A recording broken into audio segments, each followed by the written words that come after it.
Hi, my name is Nahima, And I'm Corrie. and the title of our piece is called The Secret Adventures of Nahima and Corrie. The following stories are about our love of family and food and how our memories of both are inextricably linked.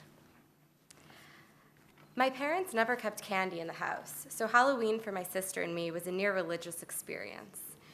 Any leftover candy scored from trick-or-treating inevitably brought out the sneaky side in us. There were Milky Ways surreptitiously snuck from the pantry while my mom washed the dishes. Hershey Kisses stealthily slipped into pockets for later snacking. Even Twizzlers, the worst of all candies, found their way into our mouths well before breakfast. Every year on the day of Eid al-Fitr, I wake up to the steam going off from the pressure cooker. A sweet scent passes through the crack of my door. I know Mom's making Grandma's traditional old-fashioned Bengali pudding. It's not the creamy pudding that you find in grocery stores. The top of the pudding is purposely burned, and the sides are a creamy light brown color. Its outside is smooth and stable as fawn, but its inside has a richer custard taste, similar to creme brulee. One day, after about 2 weeks of sugar highs and subsequent temper tantrum-inducing sugar crashes, my ever-crafty mom announced a plan: Pig Out Day. For 1 hour, she said, you can eat as much candy as you want. The catch? At the end of the hour, all leftover candy goes in the trash. She then, in a dramatic twist of her wrist, set her baker's timer for 60 minutes. It immediately started ticking down. I remember we divided our candy in tiers, most desirable Reese's to least. But should we eat the Reese's first, or start with the middle-of-the-road candy, Butterfingers? My mom always stood in the corner watching with a suspicious smile. Her grin widened with every passing minute, and we knew that driving her happiness was the idea of no more candy in the house for nearly a year. No matter, for the solid hour we shoved the Hershey's, the candy corn, the Milk Duds, the Twix into our greedy mouths. Our giddy chatter drowned out the foreboding tick of the timer until the final moments when we desperately launched an attack on our precious stash of Reese's.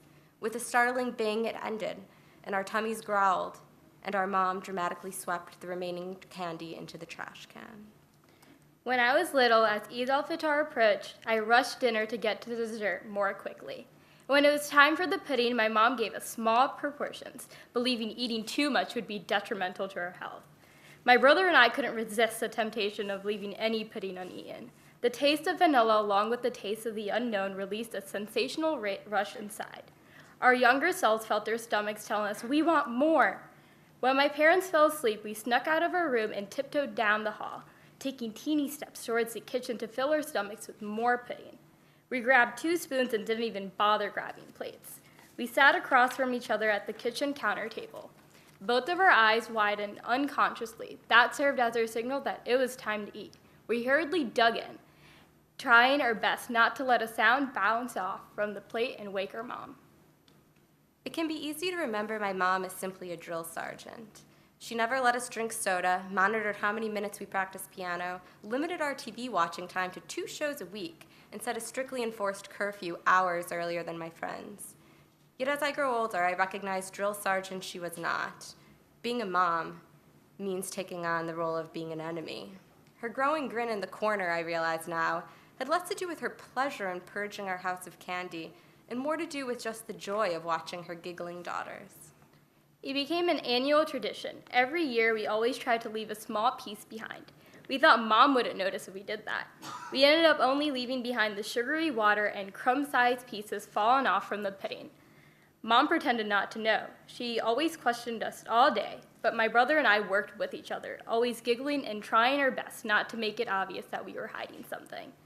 I look back and recognized why my mom never tried to break the ice of our lives from the start.